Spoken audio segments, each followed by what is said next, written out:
त्यामुळे शेतकऱ्यांचा मुलगा आणि शिक्षणाची कास धरत असताना त्यांनी एकीकडे राजकारण, दुसरीकडे समाजकारण, तिसरीकडे सेवा, चौथीकडे सहकार असा बहुआयामी आवाका हा त्यांच्या व्यक्तिमत्वामध्ये होता।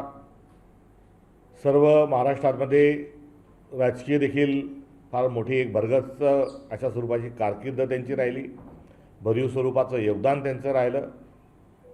थेट त्रिपुराच्या राष्ट्रपतीपर्यंत ही त्यांची सेवा आणि त्यांच्या एकंदरीत कारकिर्दीचा जो आयाम आहे हा वाढत्या चंद्रासारखा हा वाढत वाढत गेला आणि त्याचा शीतल प्रकाश हा सर्वांना मिळाला।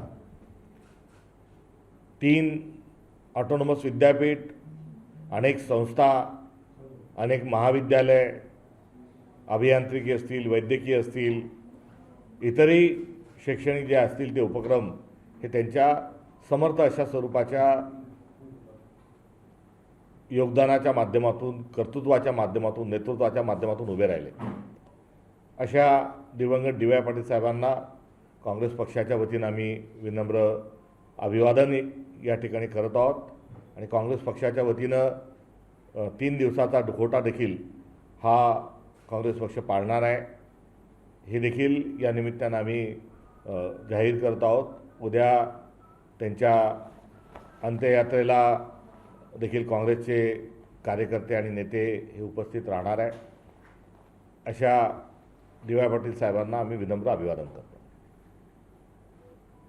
सर, सध्या एक तुमच्या ट्विटर हँडल किंवा एक्स पोस्ट पाहायला मिळालेली आहे, गुंगी गुढीवरून फार राजकारण तापलेलं पाहायला मिळतंय, आपली प्रतिक्रिया? नाही, राजकारण तापण्याचा विषय काय, मूळ मुद्दा काय आहे की पत्रकारांनी प्रश्न विचारले पाहिजे, पत्रकारांच्या विचारलेल्या प्रश्नाला उत्तर दिले पाहिजे। पत्रकारांनी तर विचारलेच पाहिजे, मात्र नागरिक विचारत असेल तर त्याची उत्तर दिली पाहिजे। आपल्यावर जर आरोप होत असतील समाजकारणात, राजकारणात, सार्वजनिक जीवनात, त्याचे देखील उत्तरे दिल्या गेली पाहिजे।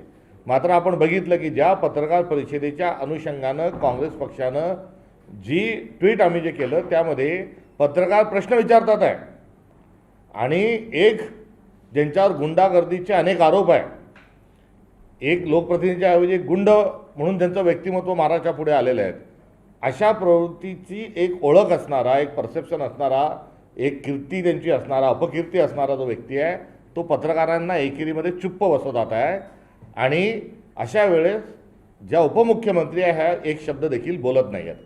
त्यामुळे यामध्ये मूळ मुद्दा जो आहे हा त्यांच्या वर्तनाचा आहे।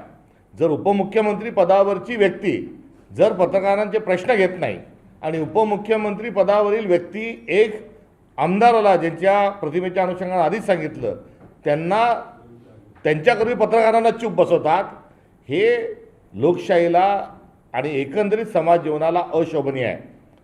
अशा वेळेस हाताची घडी तोंडावर बोट ठेवणं म्हणजे चूप बसणं आणि त्याची भूमिका ही त्यांनी त्या ठिकाणी निभावल्याच्या अनुषंगानं गुंगी गुडिया हा शब्दप्रयोग त्या ठिकाणी केलेला आहे।